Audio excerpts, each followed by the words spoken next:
High বন্ধুরা, তোমরা কেমন আছো? আশা করি খুব খুব ভালো আছো। আর আমিও খুব ভালো আছি। আর আমার ঘরোয়া রান্নাঘরে তোমাদের সবাইকে স্বাগত। আজকে দেখো ঘরোয়া পদ্ধতিতে আমি ঘি তৈরি করব। তার জন্য আমি সরগুলোকে একটা পাত্রে রেখে দিয়েছিলাম।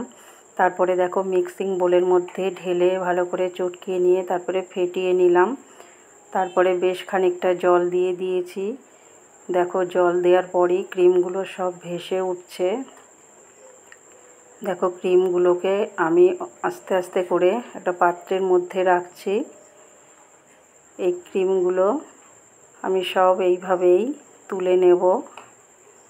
দেখো আমার তোলা হয়ে গেছে। এবার ওই জলটার নিচে দেখো ছাকনাগুলো পড়ে রয়েছে আর ক্রিমটা উপরে ভেসে উঠেছে। এদিকে দেখো কড়াই গরম হয়ে গেছে, আমি ক্রিমটা দিয়ে দিলাম।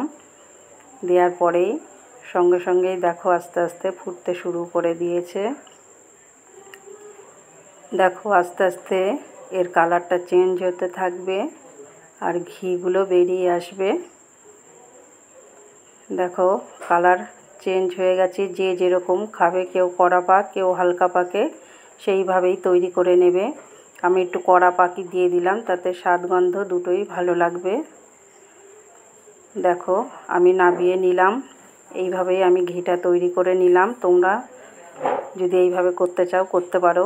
এরকম নতুন নতুন রেসিপি পেতে হলে আমার চ্যানেলটাকে বেশি বেশি করে লাইক কমেন্ট শেয়ার করো।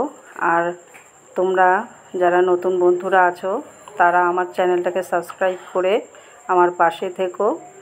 আর ফেসবুক পেজ থেকে যারা দেখছো তারা লাইক কমেন্ট শেয়ার করবে। আর প্রত্যেকটা ভিডিও তোমাদের দেখার জন্য আমার অনুরোধ রইল।